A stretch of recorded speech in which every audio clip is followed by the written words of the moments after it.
Welcome back to the final stream of 2024. You're watching Market Wake Up. My name's Jordan. This is John, and we're here to break down the macro mumbo jumbo so you don't have to, so we can talk trade ideas and what's happening. And today, I'm going to do a very, very quick, small recap of the major things that have happened in 2024, and you'll be surprised how many things happened in 2024. If you survived, congratulations. If you made it through, well done. It's deserving of a pound in the black. But we're also going to have a little bit of a chat about what's coming in 2025 and what we're looking forward to as macro traders. So without further ado, let's get into Market Wake Up.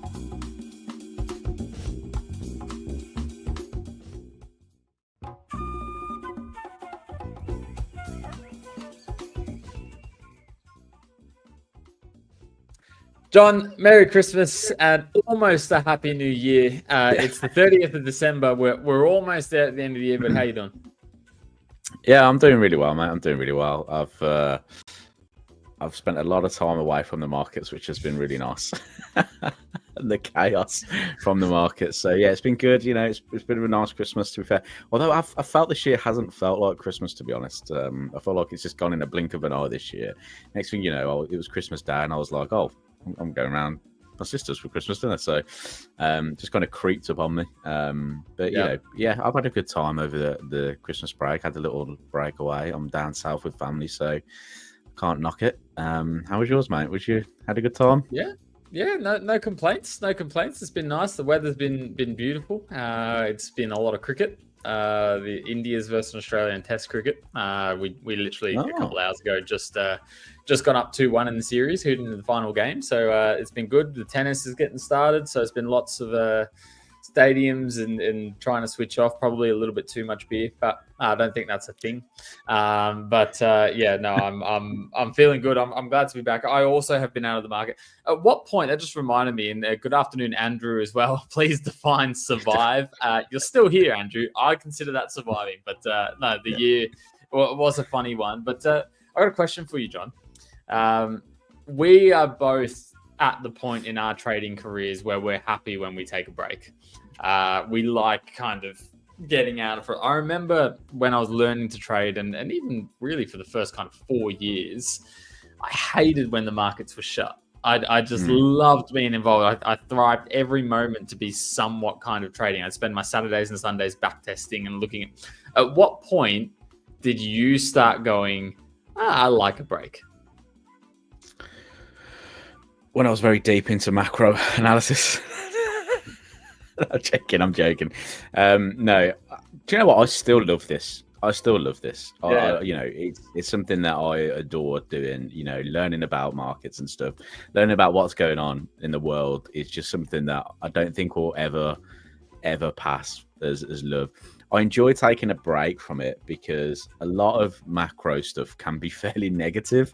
So it's nice to take myself out of it from that perspective. Like, you know, when we had all the Trump situation and, there's always on the three sides to a coin, isn't there? You know, is the saying. And I just think like when you do this over and over and over again, sometimes it can be a little bit taxing on the negative side of your brain. So sometimes it's nice to just take yourself out of it and not think about it and start thinking about some positives again. I guess from that is the trade-off that you get with trading in a way. Sometimes you're going to be trading something which may not morally be correct. And that can sometimes be very taxing on you. And that's when I think I enjoy taking a break from certain, situations within the market, is because I may have traded something that I didn't necessarily agree with morally, but it's made money off the back of it. And I think that's when you start thinking, I need to take a little break a little bit, because you just kind of feel bad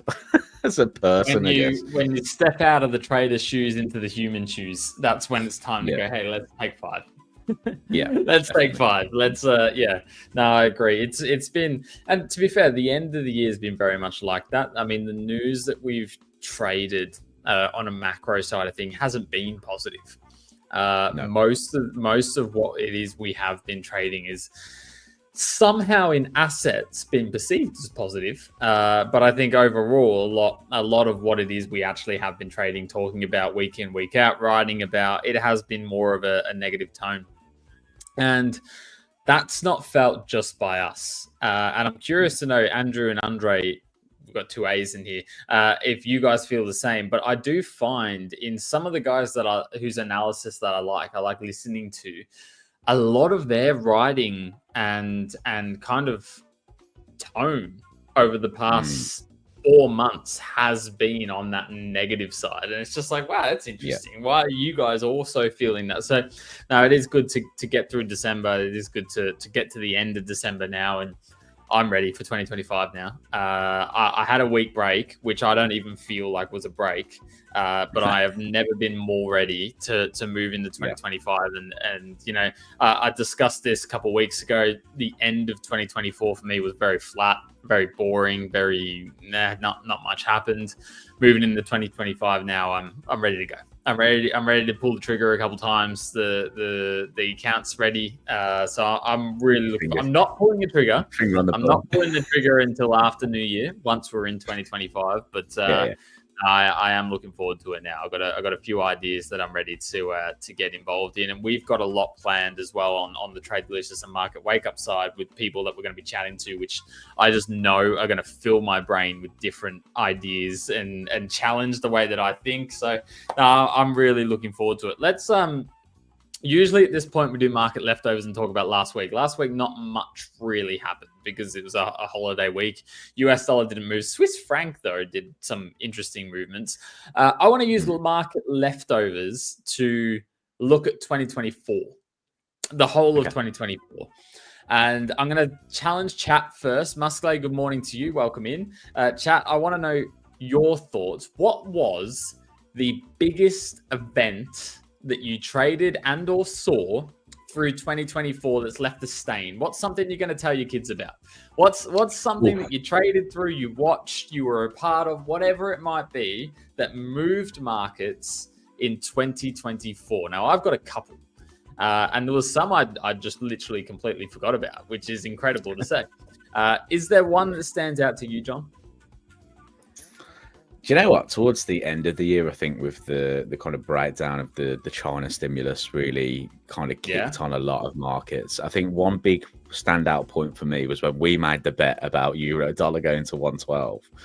It hit in 112, and I just couldn't believe that it hit 112. And I was like, the euro is in the bin, you know. That's the sign of 2024 for me, you know. And I couldn't understand how euro was so supported against the dollar, but obviously it was more of a dollar breakdown at that point. So, you know, for me, I liked the idea of being euro dollar short. That's actually paid out quite well at the end of the year, because of all the kind of situation that was going on in Europe. I felt that I had a good grasp of what was going on in that sense.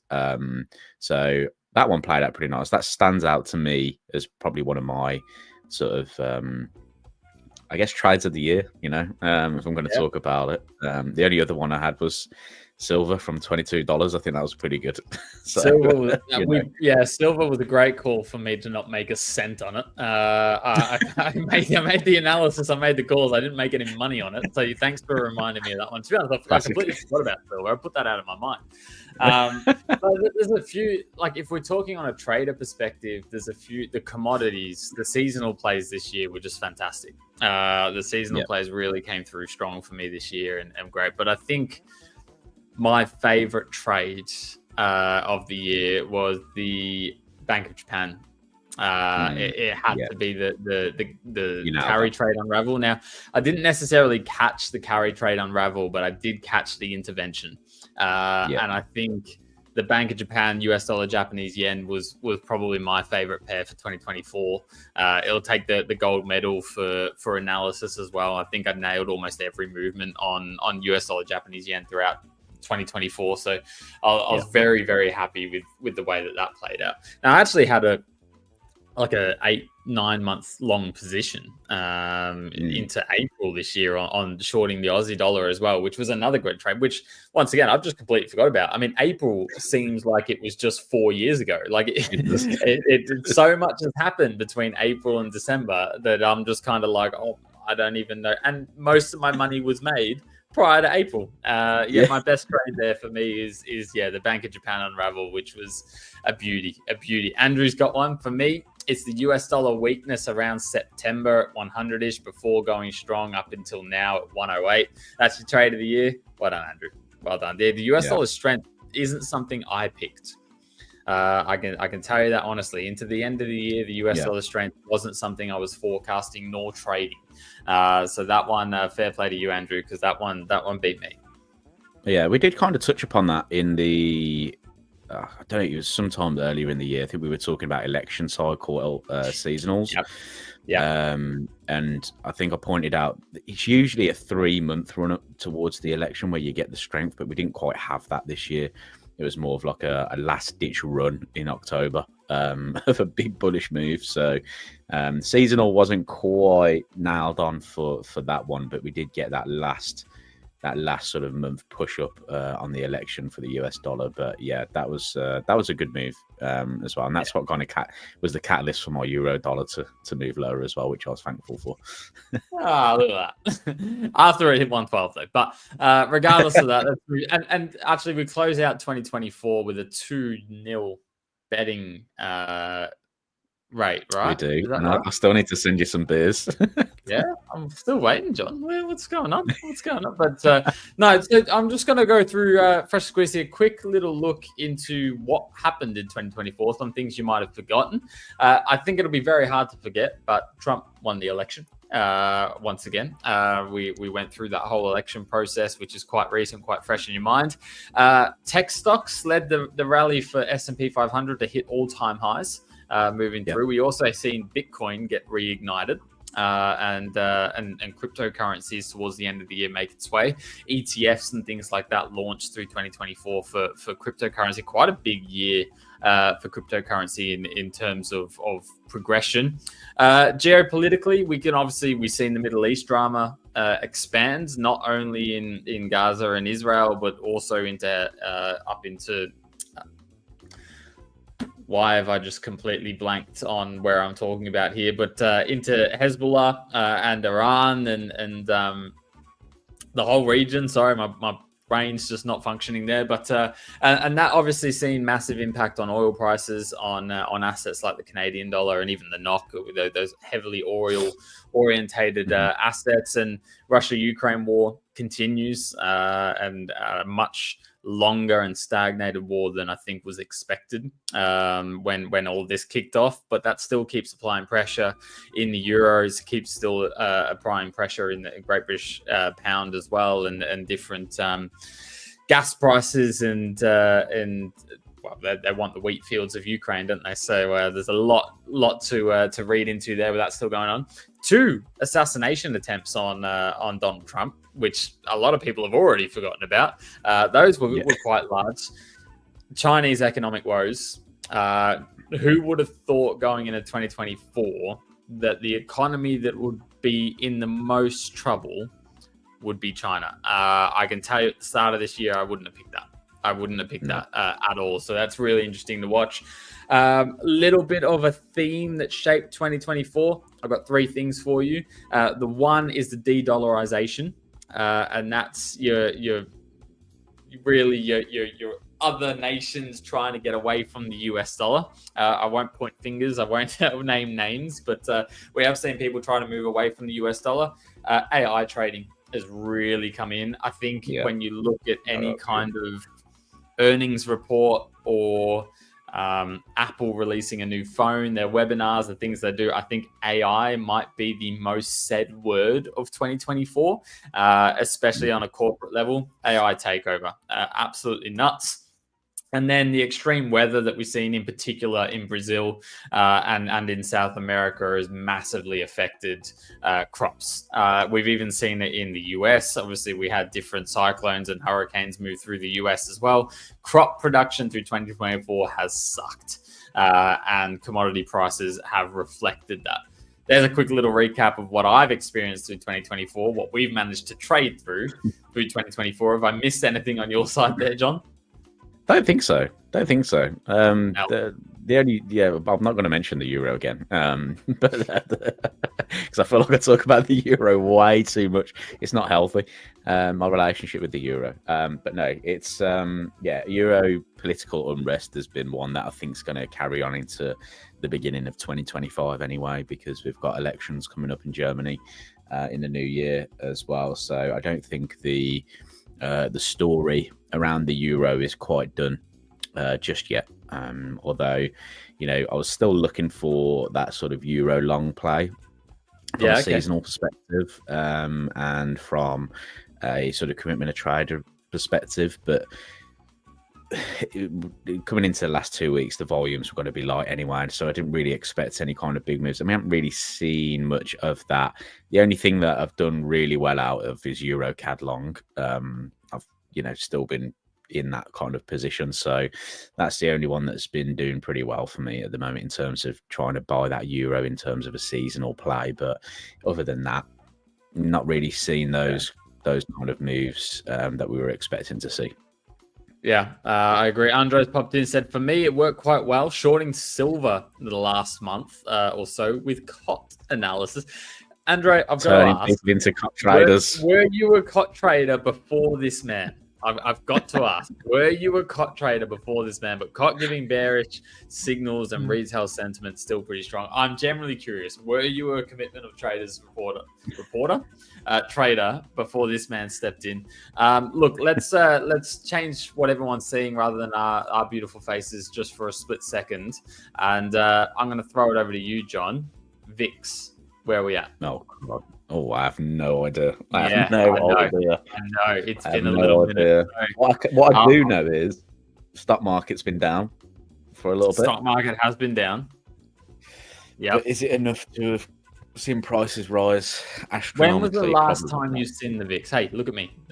Look around. When 2 weeks ago when we broke up was the last time I've seen the VIX. The 18th of December, it shot up to 28.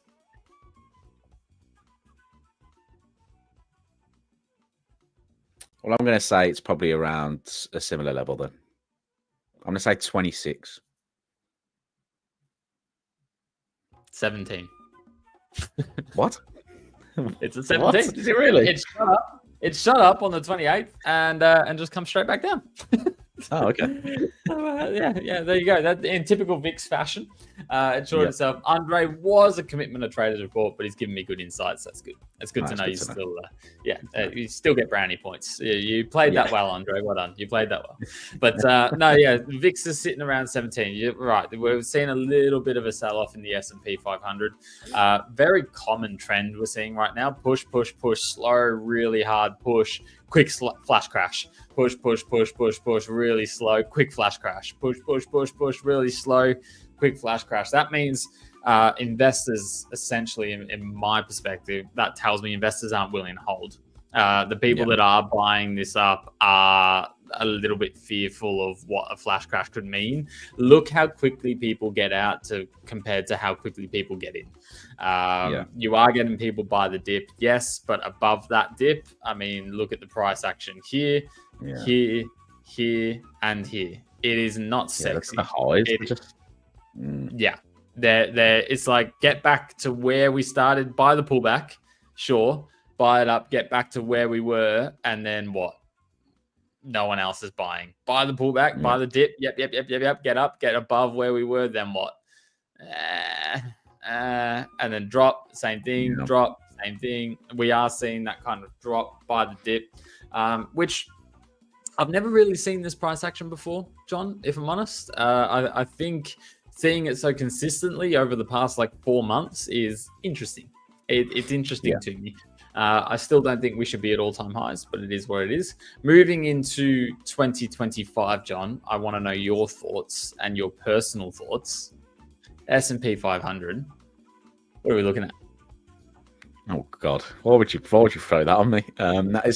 This is one of those things when predictions in 2025. It's like, just take a number out of the air, just grab something, throw a dart on a dartboard, see where it lands. I think for me, it's going to be a bit of a testing year because we've got so many influencers now Not only have we got the story of Trump coming in and tariffs, we've got the story of how the Fed's going to manage those tariffs and how is it going to manage, if anything does ignite that inflation. We've already kind of seen a hawkish Powell at the end of the year. How is that going to flow into January? Because they're leaning more towards a pause in January on rates now. So is that going to be a transition of, are we going to leave rates higher now just to try and kind of offset any kind of movements on tariffs and any kind of inflation moves on tariffs? We have to remember as well, inflation in the US, when you look at it from a core point of view, hasn't really gone anywhere for over a year. There was a moment where it did, and everyone got really excited by that, and the Fed then started to cut rates. But it's still not in a place. I mean, it went up in the last sort of reading. So I think for me, there's a really interesting dynamic that's going to occur next year, and I'm going to be very much focused on the labour market statistics. I'm going to be an absolute hawk on those unemployment, on the unemployment rate next year, because if we start to see any kind of uptick in that towards that 5% level, I think it's going to spell a bit of a problem. I think what we've had here is we've had a lot of recession indicators kicking off. Then they've started to kind of pull off a little bit. But something I think could reignite that. And I think Trump coming into power and tariffing the life out of everybody could be one of those catalysts. But yeah, I think for me, 2025 might be a little bit of a, I don't want to say it, but I'm going to say it. Might be a little bit of a stagnant year for stock markets. I'm going to say a rangy year. Right, let's try something. I'm going to quick fire you. Okay, I'm gonna throw you a couple of questions. Now, these aren't premeditated, so I might go blank on these questions, but I'm gonna throw you a couple of questions, and I want a yes or no answer. No ifs, no buts. Okay. Everyone else at home understands that I'm forcing him to make a decision. This is not his general opinion. All right. But I'm gonna throw a couple of questions at you. You just go yes or no. Okay? You ready? Okay. Yeah. End of 2025, is gold higher or lower than its current price?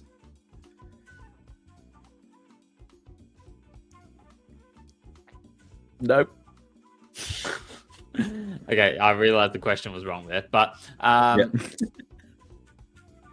tech stocks, are they in a bubble?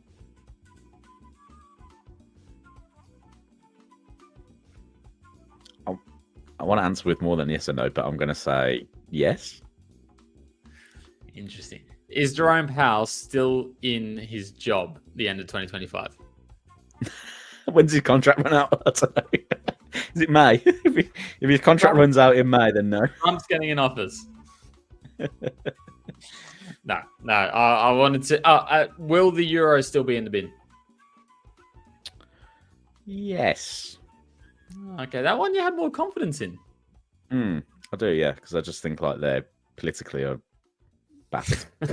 Say less. All right. So looking into 2025, there's a few things I'm keeping my eye on, right? Central banks are still the center focus for me, but there is one key economic data that is starting to elevate itself in importance for me. Right. And this might be premature, but for me, I'm starting to hold more weight in this piece of economic data. And I think this trend, and I've historically been pretty good at getting on these trends early and moving into CPI or whatever it might be. It's GDP. I think we're going to have a shift back to GDP and a real big importance on the money and that economies are generating, especially with someone so business orientated like Trump. I think when he's in there, it's about money, it's about business, and I think it's going to force a lot of people to realize and try to think the way that he's thinking to try and predict that. And I think a lot of people are going to be looking towards GDP. So one of my big forecasts for 2025 is GDP becomes one of the strongest economic events once again. It already is quite strong, but I mean bigger than CPI, arguably bigger than the interest rate decisions because they're not going to move too much, in my opinion. I think GDP is going to come at that foothold. Interesting. Have you thought about which markets would that interest you in? Because I know GDP in the US is predicted to be quite strong. UK, not so much. Yeah, I don't necessarily care about which way it goes. I just think in terms of volatility, it's going to be where traders care. I think it's. I don't have any calls on whether it's going to be strong, weak, what currencies are going to do better, what economies are going to do better. I just think it's going to be one of the most watched data pieces in 2025. I think GDP is going to take a level of importance above everything else. We've cared a lot about unemployment, CPI, things like that. I think GDP is the next step. Okay, so essentially that GDP does start to roll off a little bit, including other indicators. It could be a big sign of troubles ahead.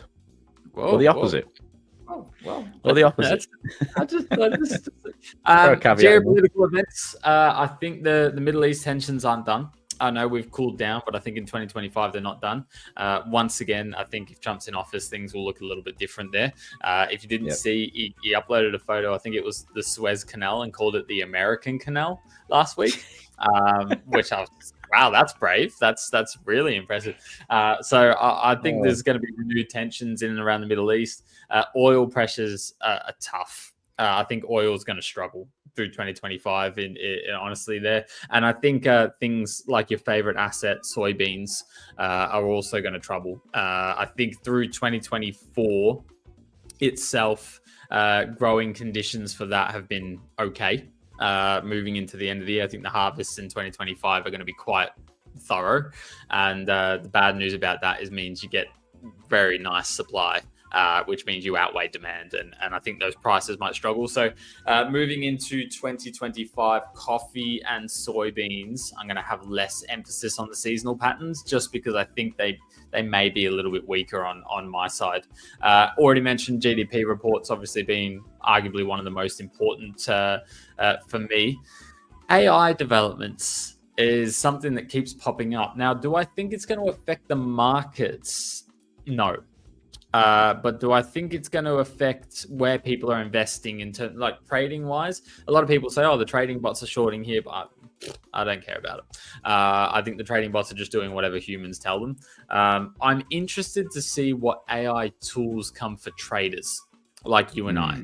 Like what tools that AI can create or use for us to better dissect information or make decisions. That I'm really interested in 2025 and moving that way. But other than that, I think it's pretty smooth sailing conditions, which leads me to believe we're also going to have a sideways year.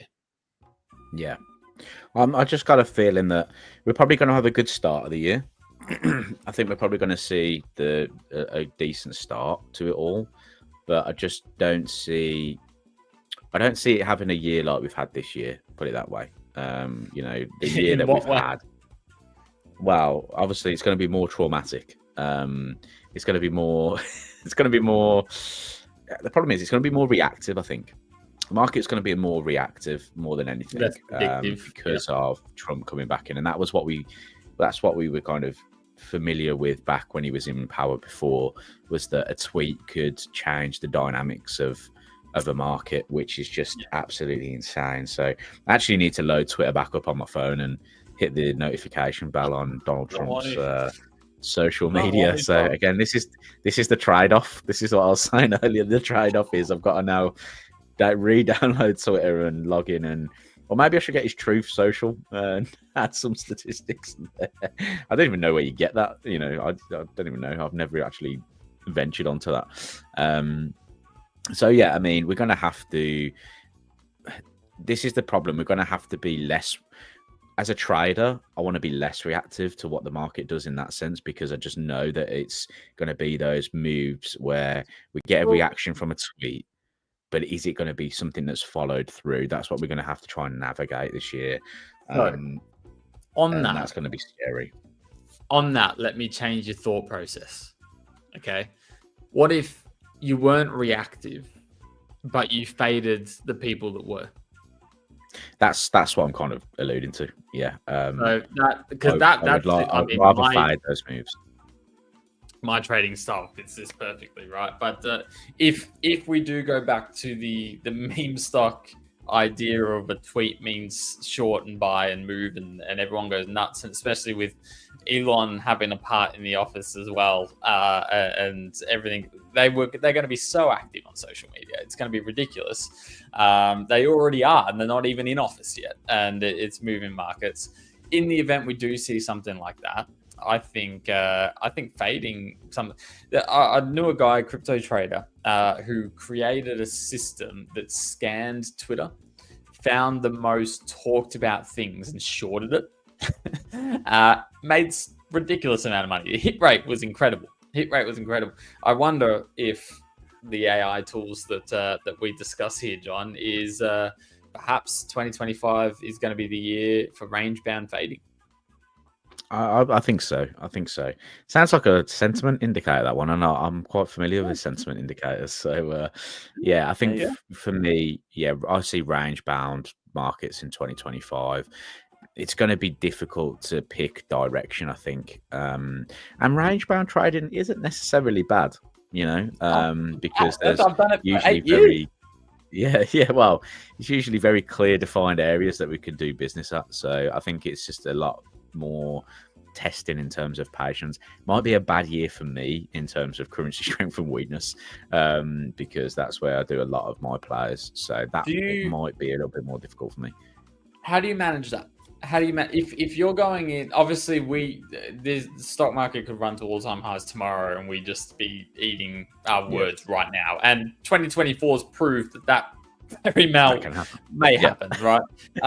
Going into 2025 with the idea that, hey, we might be a little bit more range bound. How do you manage that, knowing that you strive more in a trending market?